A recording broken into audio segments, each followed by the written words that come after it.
You're listening to Crystal and Emily on Love Your Shelf, the best librarian podcast in the extensive and highly competitive field of librarian podcasts.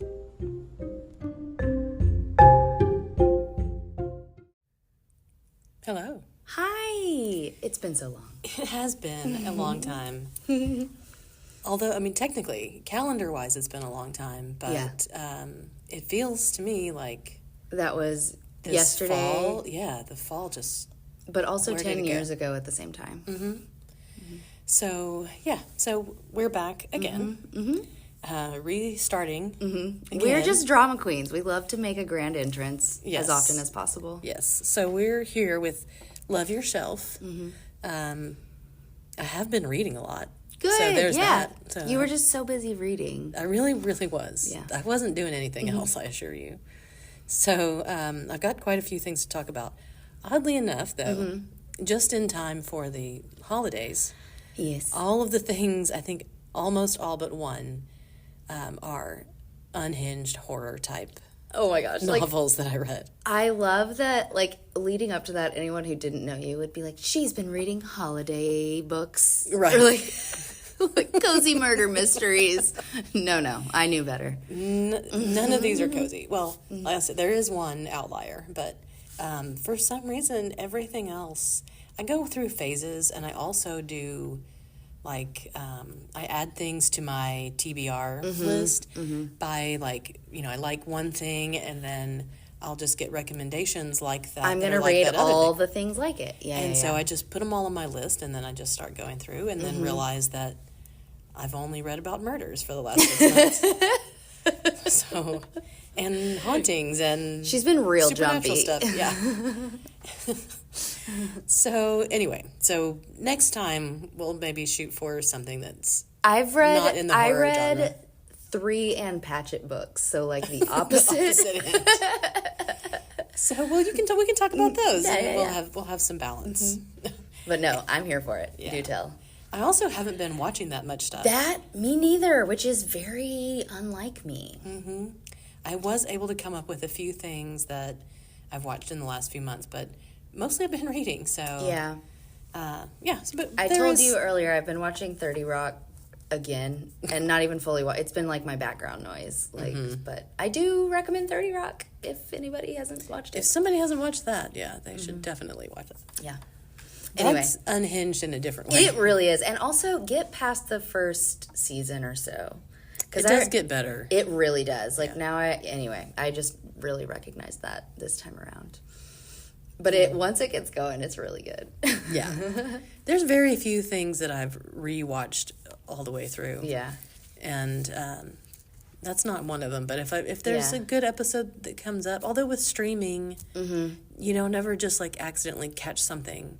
The only time I ever do that is if I'm in a hotel or something. Right. When Friends is always on or whatever. Yeah.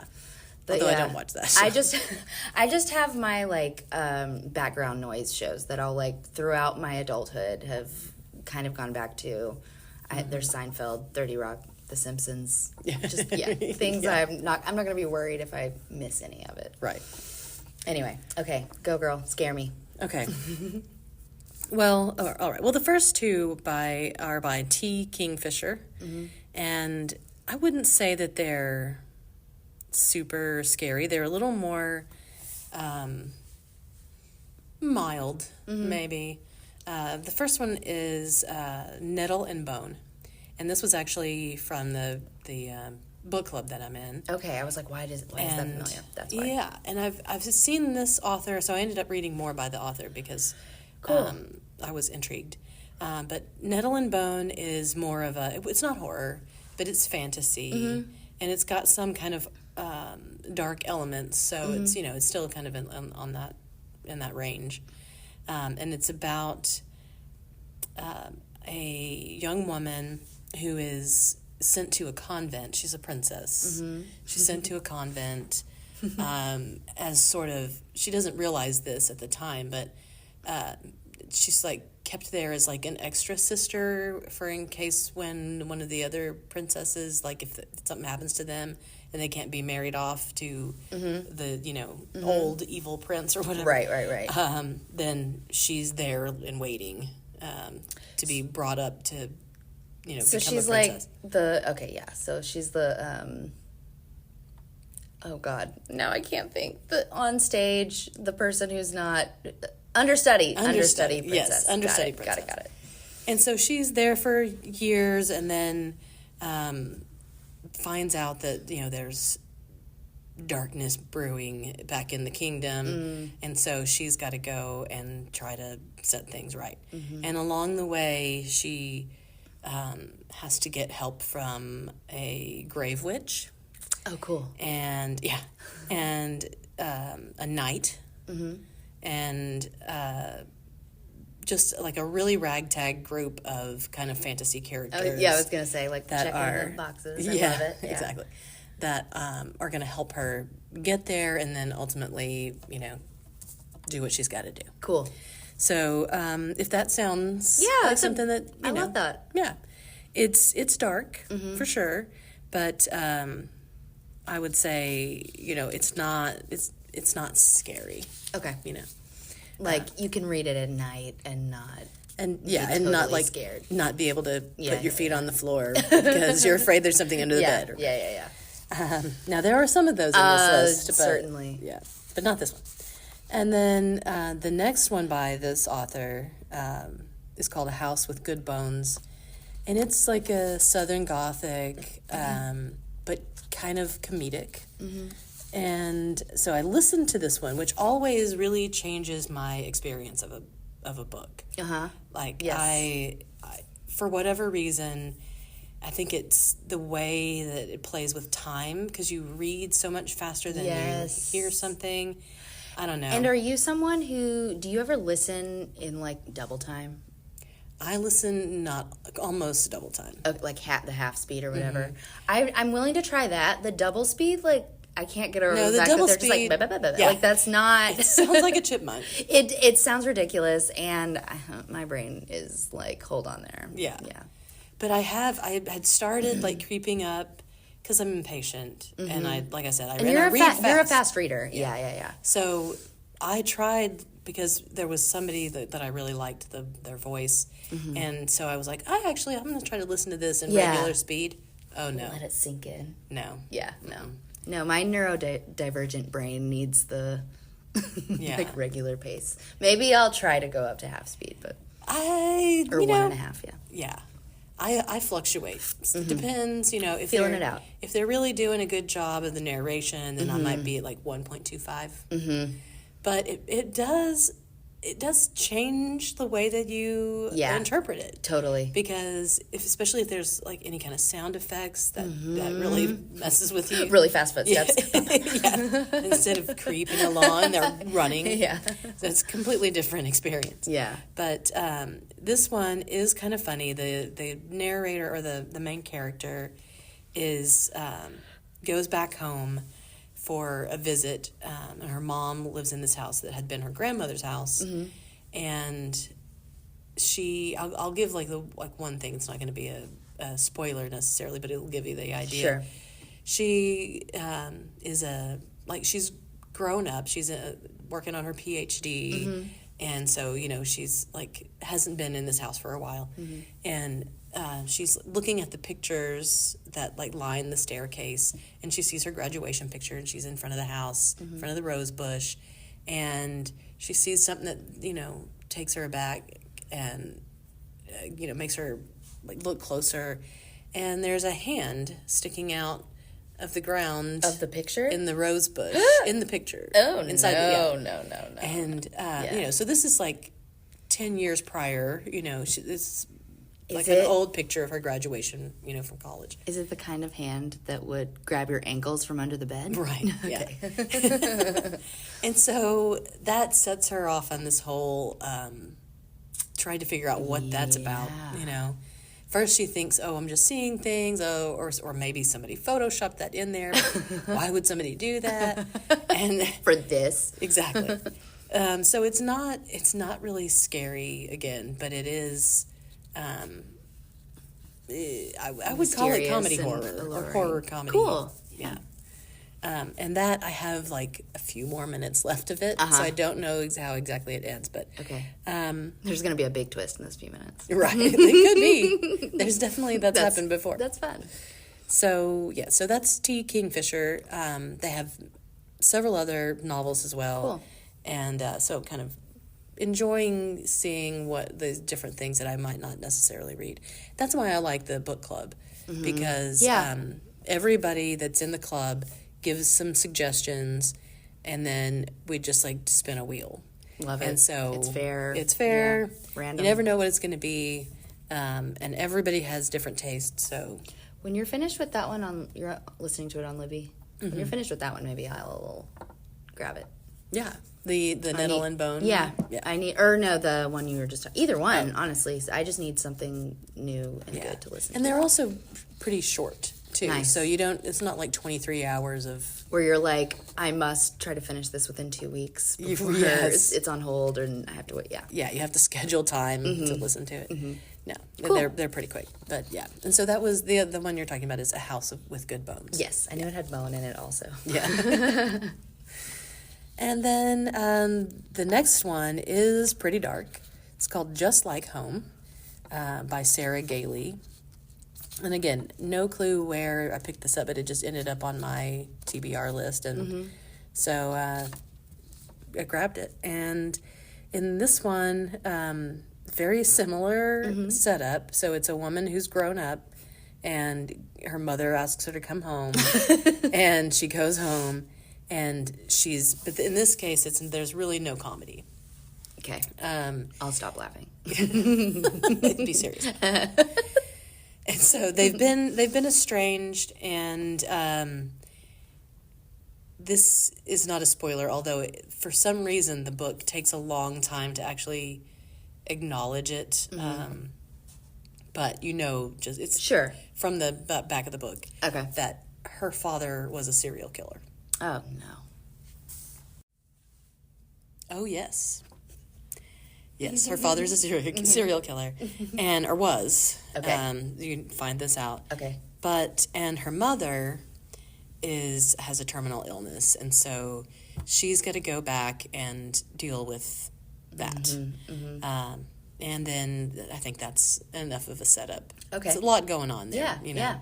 And she and her mother do not get along, but you don't necessarily know why. Okay. And I have to say that this one was a page turner. Yeah? Like, I really did not know where it was going. Cool. And I, stayed up and just finished it in like a sitting, basically, because I just wanted to know. Crystal is, like, surprised or caught off guard, I'm like, it's for real, y'all. Like, Yeah. I really did not see it coming at all. yeah. Cool. But, yeah. Now, I don't know if the ending is my favorite ending or my favorite way to end something like that, but The journey, I did want to get there. The real journey quick. was a memorable one. That's cool. And then I found a new author, Ashley Winstead, and I started with her book called In My Dreams I Hold a Knife. And so great titles. She I was gets just the about titles. to say, love that title. Yeah. So I was intrigued by that. The result, I don't know. Yeah. We'll judge. Okay. But people judge for themselves. But Okay. in this one, this is these friends 10 years after college graduation go back for the reunion, but there was a murder, an unsolved murder. And so Like everybody's a suspect. Oh, okay. So this happens like when they've all come back That happened in the past. in the past. Got it. Okay. And so this group of friends had like all kind of splintered because of this thing that happened in the past. Okay.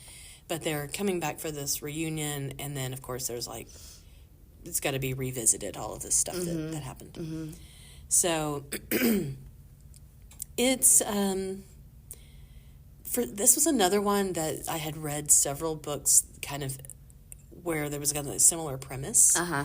And so I was kind of getting them all confused. Yes. It's kind of like all the like terrible Hallmark Christmas movies. Like they all have Yes. that. It's like we're doing the opposite of that. But. Yes, like the murder version Yes. of that. Yeah.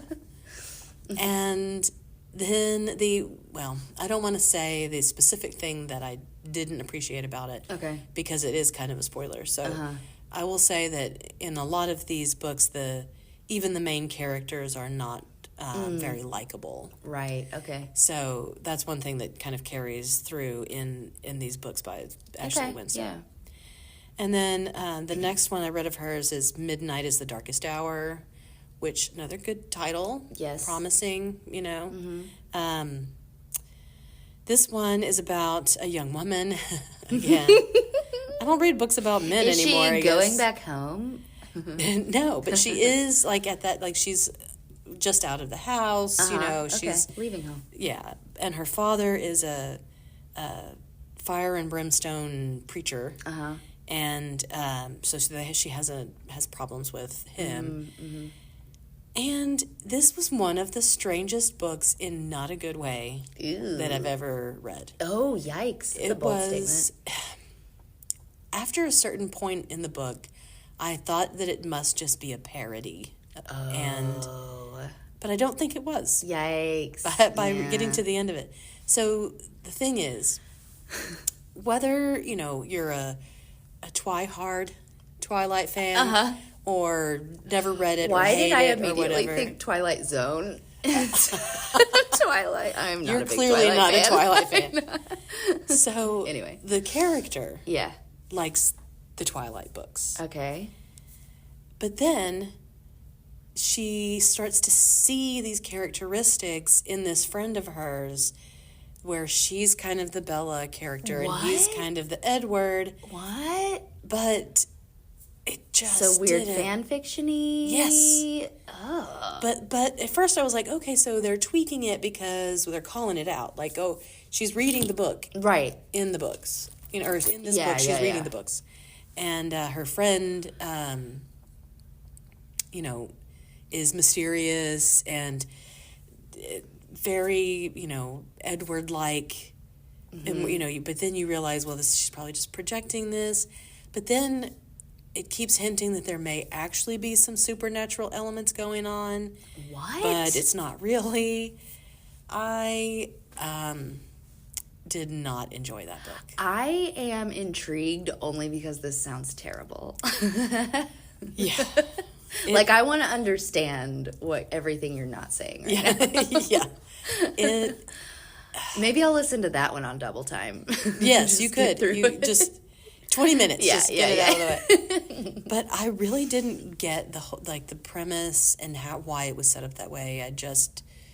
It was just odd to me. So. Weird. And it was almost like, is the author looking down her nose at Twilight or does lovers? she love it so much and she needs to get something out of her system? I don't know.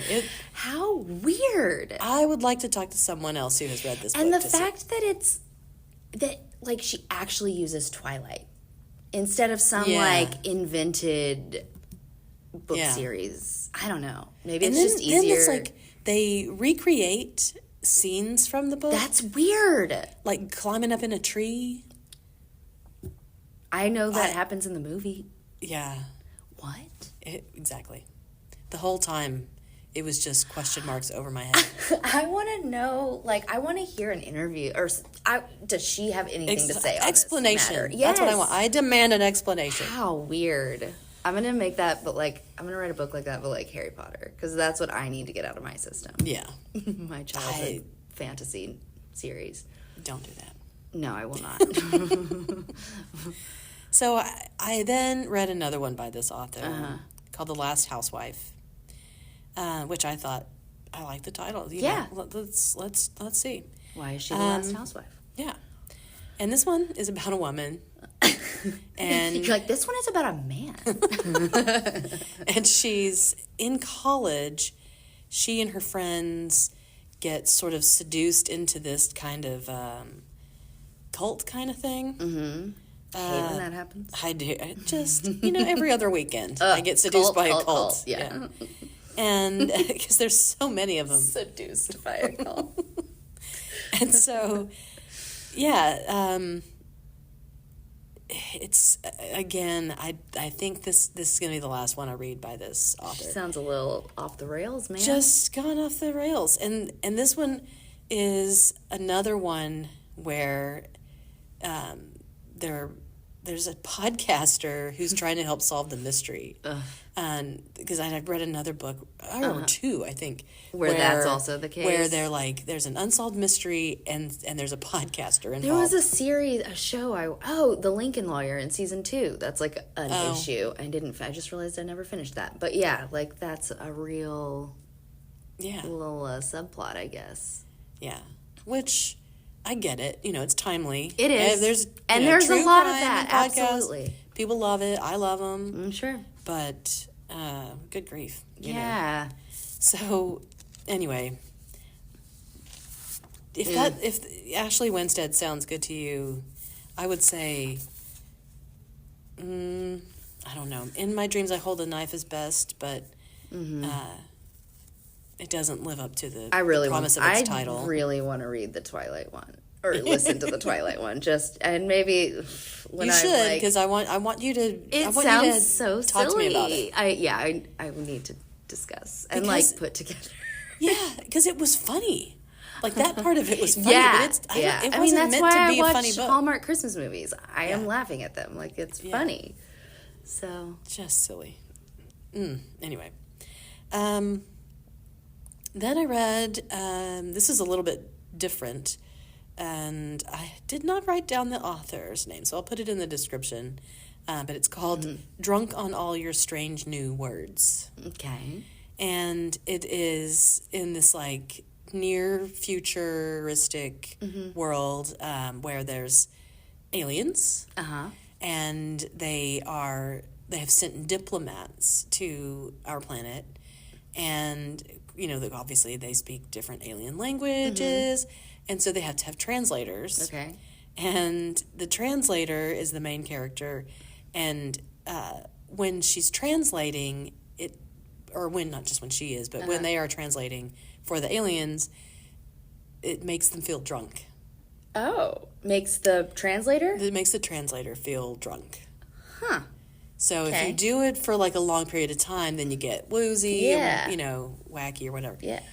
But... so that does play into the whole mystery because something happens and she becomes unreliable because she's under the influence of the words. Yes, exactly. And so, it's bizarre. It's unusual. Yeah. But also intriguing. Yeah, I was going to say. Yeah. So bizarre, I kind of want to know. Yeah. And it's kind of like a locked room mystery because what happens, you know, like kind of under her nose. But again, she doesn't remember, so she doesn't. Inebriated. Yeah. So. Interesting. Drunk on All Your Strange New Words. Okay. Also a good title. It is. And like, at first I was like, wait, is this nonfiction? Like, what is she... just based on the title, right. I was like, what is this about? And then, that makes sense. Yeah. And then I read, this was another book club book, The Weight of Blood by Tiffany D. Jackson. And it's YA. Okay. And it's set in high school in Georgia. And the main character, and it's a retelling of Carrie by Stephen King. Ooh. Yeah.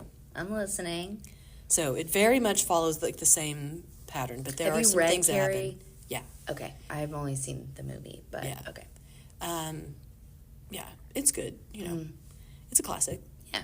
At this point, and so, but the twist in this one is the main character is a young girl, Madison, who had been homeschooled, and she's raised by her father, not her mother, like in the Carrie book.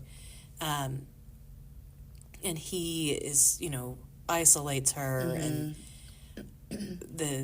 he is a white man, and she is a mixed race girl. Okay. But he doesn't want her to acknowledge that. And so she's passing for most of her life. And one of her main, like, rules that she's supposed to follow, well, there's many of them, is that she can't get her hair wet because she has it straightened and it curls up. Oh, my goodness. And so one day she's not able to prevent that from happening, and her hair gets very curly, and everybody takes another look at her and says, oh, wait a minute. And then How crazy. it turns into like the problem that they had, the bullying, is racially motivated. And so it's complicated. Yeah. And it's got all of the same kinds of things of, bullying and like the difficulties that you already face in high school. And then you're Plus, in Georgia. yes. Well, and I'm not saying all, you know what I mean. Exactly. Yeah. There's been issues. Yes. And so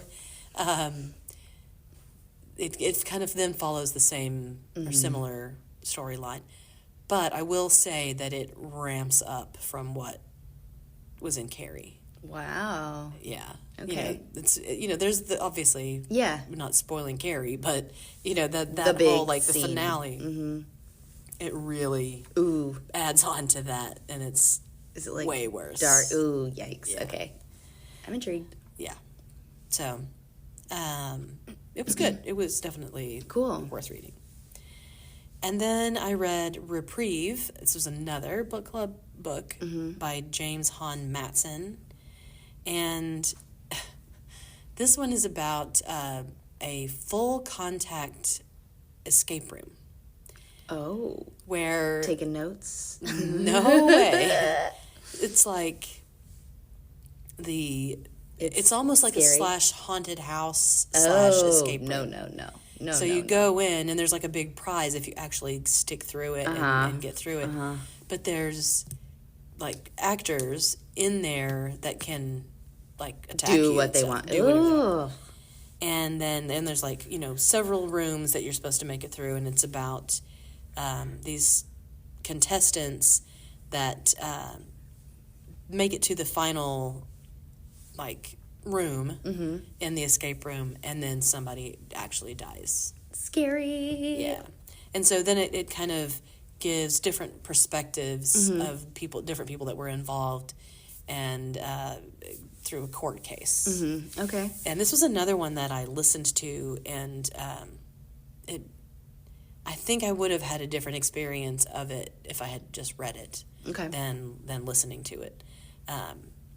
Particularly because there are multiple perspectives, and so you're getting like a teenage girls, and then you're back at the court case, and then you're getting the the perspective of like the owner. Sure. And so it was a little bit hard to follow if you're like me, and you're like, I listen to a book when I want to be hands free and do something else, like do the dishes or the laundry or something, and so. It might have gone over needed better. to like pay attention a little bit. Yeah, I know what you mean. So, it was definitely intriguing, but I probably would I probably would have enjoyed it more if I had read it instead of listened to it. And then I read Revival by Stephen King. And so I had Stephen King on the brain. Sure. And I've never been a huge Stephen King aficionado or whatever, but and this one there's a lot going on in it, and just like with every Stephen King novel, there's lots of characters and just lots of happenings and that kind of thing, and it's another one where you just don't know how you got from the beginning to the end. Right. There's just a lot. Yes. And you wouldn't have put that together yourself. It's over like half a century, and it starts with a little boy who sort of becomes, he's kind of taken under the wing of this pastor at his church, and but the pastor doesn't stick around long because of a tragedy. And then years later, this little boy runs across this pastor again. And yeah, I don't want to give anything away, but her eyes made that seem very suspicious. Very suspicious, yes. And so, like, and it's kind of sad. Like, you know, it's the boy doesn't have a happy life. Right. He finds this, like... Yeah, it's... I don't know, trusted father figure type. Right. And, and it just doesn't pan out. Okay. And then the last book that I want to talk about is a complete departure from all the horror. And it's by Michiko Aoyama. What you are looking for is in the library is the title of it. Love it. Obviously. And I would say, so it's not a mystery at all, but I want to call it a cozy book. Nice. Because basically it's about these several different characters. Each chapter is about a different character. Some of them are in some way touching on some of the others. There's you know, some interwoven narratives there. But they all go to this library in Japan, and I mean, it's set in Japan. They don't go to a library in Japan from somewhere else. But yes. You get it. I realized that was a little... I didn't take it that way, but somebody could have, yes. Yes. So it's set in Japan. Yes. And these characters go to the library. They get pointed to this reference librarian. And she just always says, "What are you looking for?" And then gives them, you know, exactly what they need, plus something that's even more than what they needed, but they didn't even know. Oh, that they needed and then, it. Yeah. And then she also gives them, like, a little gift. You know? I know. Outdoing us. I feel like I have to step up my game now. I haven't been given gifts to people. I usually just give people what they ask for and stop there. Exactly. Oh, puts us to shame. Yeah. But, so this librarian is, you know, enigmatic and unusual, like, but doesn't, you know, stand out in any other way, really, except just, you know, does this exact right thing that is kind of odd or unusual.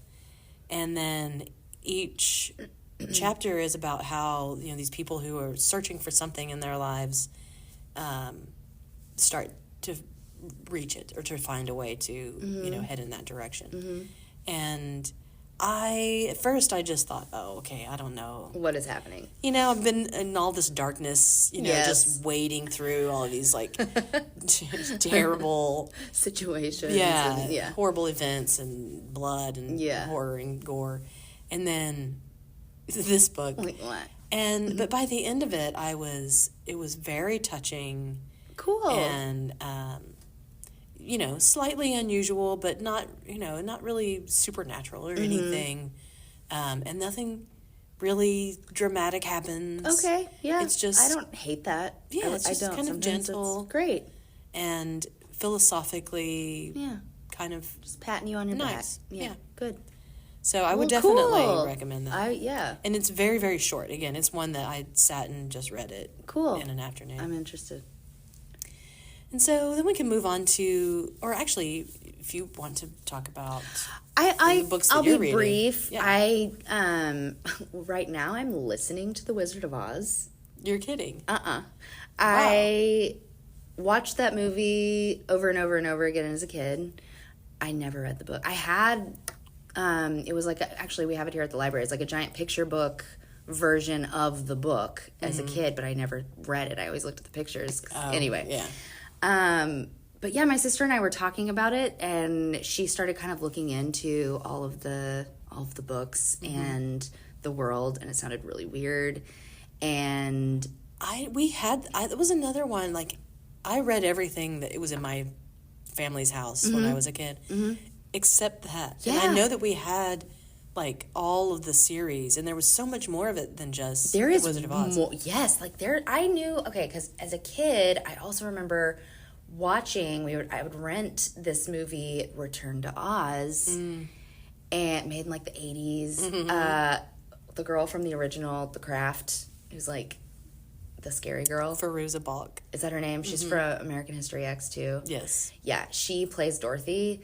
And I've seen that too. It is so horrifying. Like, Yeah. my sister and I watched it maybe when I was in my early 20s, and we were like, how did we watch this as kids? Like, horrifying. Anyway, but there's so much more than even those two, which I didn't realize. And yeah, like the Wizard of Oz is weird. I like it, but it's really weird. Like, do you know how the Tin Man became the Tin Man? No. Okay, girl. He, like, I missed this part. I don't, he used to be either a regular man or a munchkin. I want to say he was a munchkin or something, but he's not. Anyway, they don't talk about him being munchkin sized. Yeah. But he falls in love with this munchkin girl, and he's a woodsman. And she is like, I will marry you when you can, like, build us a better house. And she works for this, like, old, evil, lazy lady who is like, no, you can't go get married. I want you to keep working for me. And so she goes to the Wicked Witch of the East and convinces her / hires her to curse the woodsman's axe. So he goes to start building a home for him and his little fiance, and his axe, like, he goes to cut the wood, and whoops, he cuts his leg off. Oh. I know, I literally, like, gasped. And then, so he goes to someone, metal worker guy, who, like, builds him a tin leg, and then it happens again with the other leg, and then it happens with each of his arms, and then he's like, and I thought I was done for when it happened to my head, but he managed to, and then it happens to, like, right down his torso, so then he's the Tin Man.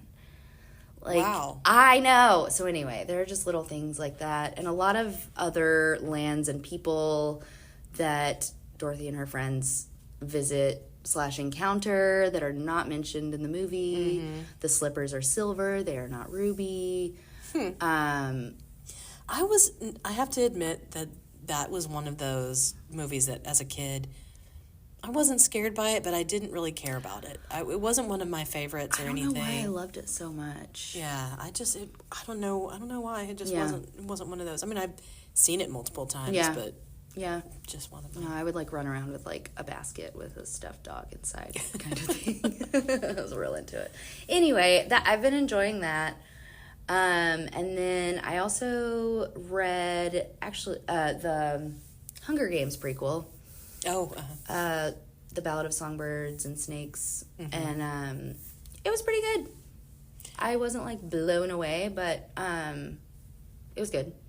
Yeah, I had read the trilogy, but I didn't read that one.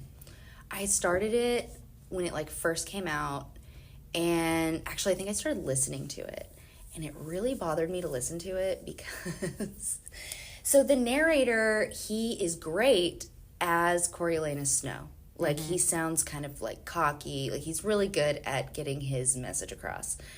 But one of the other main characters is a girl, and his girl voice is so annoying and off-putting. Oh. I kept being like, I don't like her. And I was like, no, she's fine. It's his voice. And, like, it was just very like this. And, like, and she's a singer, so she would, like, sing stuff, and he wouldn't sing, but he would kind of be like, he'd be like, twinkle, twinkle, twinkle, twinkle. Oh. Like, it was just, that was supposed to be Twinkle, Twinkle, Little Star. Yeah. I followed that. Okay, good. For the listeners. Anyway, it was really off-putting. But so I went back and, since the movie came out, read it. And, yeah, I'm intrigued. I will watch the movie. I liked the trilogy a lot. I read through those when they came out and read them quickly, but yeah, I didn't go through this one as quickly or feel the need to stay up all night and read it. Right. Yeah, I don't know. It seems like people are really welcoming that. Yeah. You know? Yeah. I find that really tricky. When I'm really invested in characters, whatever it is, if it's, from a TV series or whatever, when there's prequels and stuff like that, Yeah. it's so hit or miss. Yeah. Because sometimes you just don't care about those people like you care about the originals. Yeah. But growing up, I read a ton of series like John Jakes is an author like from the 80s with a whole series of like historical fiction that my dad had that I read. I love it. And like North and South, that kind of stuff where there's like multiple generations, you know, of characters. And so it just makes me think of that, I think. Like, I was always, when I read the original trilogy, I remember being really interested in the history of the Hunger Games. Mm-hmm. Like, I wanted to know, like, how did all the past tributes, like, I wanted to know how it started and all of that, but even just, like, because I think it's the second one when it's, like, past tributes have to, like, participate in the Hunger Games again. Mm-hmm. And that was, I think it's, anyway, it's been a while. But that was when I was like, well, I want to know, like, everybody's story, you know, like, what was their Hunger Games experience? Like, that old lady, what was her, you know, I don't know. And so, in that way, and the fact that it's supposed to be the United States, but, like, in the future, or North America, but, like, in the future, I want to know more about, like, where all of these districts are and where they take place and all of that. Anyway, for that reason... Does it get into that? Not as much, but I feel if she wanted to go crazy, because it's not even its full generation. No, it's just like the 10th year they've done the Hunger Games or something. And well, because I think it's I'd have to stop and think about like how long before. Yeah. But if she wanted to go nuts and like really create this whole world, like there are parts of it that like I kind of want to know. I'd be down to find out. I'm not going to go like crazy to.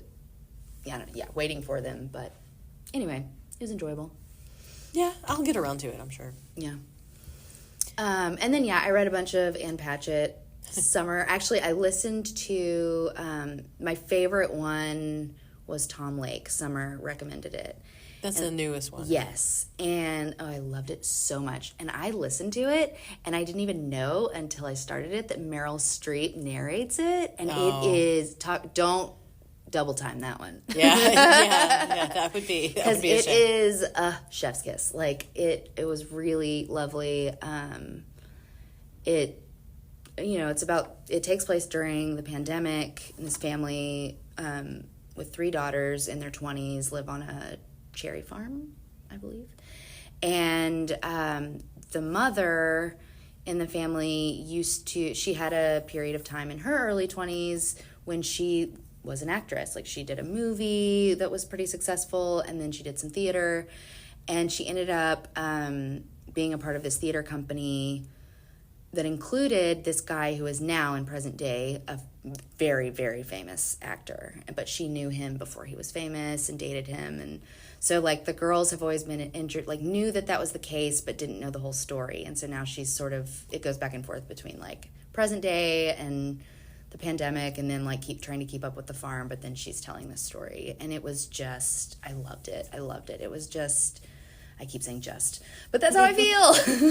I think I've only ever read one of Ann Patchett's books. I don't think I've never really. The other two I read were The Dutch House and Commonwealth, and they were good, but not great. They were good. What am I talking about? They're good books, of course, but Tom Lake was what I started with, and I really loved it. That's interesting. I'll have to check it out. You should. Since I'm not on my horror. This is anymore. Lighter, and I really recommend listening to it. I think there's kind of a long wait on it right now, but really good. Yeah. Everybody's clamoring for that one. Mm-hmm. Well, speaking of Meryl Streep, I really have only been reading lately, but have watched a few things, and one of those is Only Murders in the Building, the 3rd season. I still need to finish the 2nd season. Oh, gosh. I keep meaning to. I know it's good. Well, they are really, really stepping up their game. Good. Because in the 3rd season, they've got Meryl Streep and Paul Rudd. Ah! Yeah. I was just... Oh, my goodness. I know. And so I liked the 1st season. The 2nd season, I liked it better. But of course, I like Martin great. Short and Steve Martin. I know. But I do not like Selena Gomez. I know. I think we've done this before. Yes. She just talks weird. I was just trying to figure out. She doesn't open her mouth. Is there a reason? I don't know. Because I've heard people say that she has a disease or had something. I can't remember what it was, but I don't know if I don't know if it's something that would affect that. Yeah. And I couldn't figure out. I was like, is this an acting choice? Yeah, but it just is distracting to me. It is. It was distracting to me too. I totally agree. It's less so with each go around. That's so good. I did really enjoy the third season of it. Because she, I think, does comedy well. Some kids I used to babysat would watch Wizards of Waverly Place on Disney Channel, and I remember being like, she's good, like she's very natural, and so I don't know, I kind of feel like maybe comedy is like, or a more, I don't know, different kind of character is her. Yeah. Something. Yeah. I'm not going to belabor the point, but cool. Just, it's definitely grows on me. But I want to make this about Selena Gomez, the rest of it. I'm just kidding. Well, that's it. She for today. looked at me like I was insane. No, continue. Yes, no. Moving on from Selena Gomez. So, on Netflix, they've really been killing it lately. With Beef was one. Oh, yeah, with Ali Wong. Yes. I never watched it. Oh, gosh. Uh-huh. Talk about unhinged. That's the word of the day. Yeah. It is, you think that they couldn't top it. And it's about these two people that are just, they don't know each other, but they have like a road rage incident. And then it just escalates from there, and they just keep going and going and going. And it was like a car crash that you can't look away from. Yeah. You have to just see what's going to happen. And they take it to extremes. Okay. For some reason, I haven't watched it because for some reason the trailers made me feel like it would stress me out a little bit. These scenarios. It's going to stress you out. Okay. Yeah. Cool. Yeah. Thanks for confirming. But it's worth watching, I think. Okay. And then there was The Fall of the House of Usher. Started it, and I did want to continue it. Don't remember why I didn't, but... Yeah. Well, it's by Mike Flanagan, who did Haunting of Hill House, Haunting of Bly Manor, and lots of other things. Mm-hmm. And I usually like what he's doing, and he always has like a lot of the same actors. Yeah, which I like a lot of them. Yeah. And that have the same in this go around, but the energy of this series is like kind of amped up and like totally fast paced and just there's a lot happening. Yeah, a lot of characters. A lot of characters and a lot of death. Yeah. So it's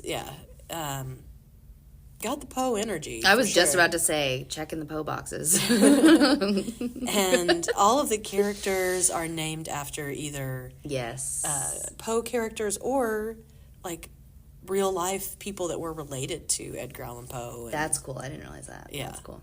And now the stories are not really like taken necessarily from the right Edgar Allan Poe stories. They're just sort of little references. And, yeah. And each episode is titled the title of a story, but it doesn't follow. Right. So you don't know what's going to happen. Right. At all. And, but yeah, it's dark. Mm-hmm. It's not my favorite thing that he's done at all. Again, I watched Haunting at Hill House first, and it's been my favorite. Yeah, definitely. And I even watched Midnight Club, which is kind of like a young adult thing. I remember telling me about that. There's another Midnight something. There's like a weird... There's like a pastor or something. I didn't watch it, but I remember when it came out. Yes. Yeah, that one is... It seemed very unsettling, which obviously, but... Yeah, they all are. Yeah. For sure. But... Haunting at Hill House, like, there are still images from that, like, I can't think about that if I'm home alone. No. Yeah. The bowler hat ghost, mm-mm. Yeah. Yeah, anyway. That's creepy. Yeah. But they do he does it very, very well. Yes. And then, let's see. A Murder at the End of the World, which is on Hulu. I don't know This if I is know. a limited series, and it's about this, like, young Gen Z girl who is, along with, like, several other guests, are invited by this, like, billionaire to go to a retreat on this, like, remote place, and then one of them ends up dead. Of course. And so it's dark, but it has kind of a fun kind Nice. of concept. And so the young girl who's, she's like a hacker and tech savvy and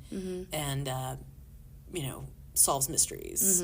So I haven't finished the series, but it's so far Nice. it's good. And apparently it's been super popular. And then the last thing that I'll mention is this was so silly. Squid Game: The Challenge. Yeah, I saw that advertised. Haven't looked into it. Yeah. It was just one of those where I was like, okay, I've just been reading and my eyeballs are going to fall out of my head. So what's this, And it is a reality show based on the very dramatic Squid Game show from a couple years ago. And if you're not familiar with that, it is about, like, this competition, very strange competition, once again, Unhinged. Yep. Where you're competing to not die in all of these really bizarre challenges. And so in this reality show, they recreate these challenges. No, even if they're not dying at the end, like They're not dying, I don't yeah. want to go through it. Yeah. Yeah. But, like, so the very first challenge from the show is it the running, like a the red light, green yes, light. And so they recreate the big doll. horrifying. And so the doll, like, has her back to the characters, and then her head turns around and they can run, just like the old children's game, red light, green light. But then when she stops, they have to stop. And if they stumble or keep moving, then they're out. Yeah. And they Not did it. shot dead on sight. Yes. Okay. They don't actually get shot, but they do have, like, these squibs that explode, and then Okay. so they have to fall down and stuff. They have to pretend like they're dying. Yeah. Which, okay, it was very much like cosplay. That's what I was thinking. Like, but kind of in a not unenjoyable way, If you're saying that, I Yeah. believe it.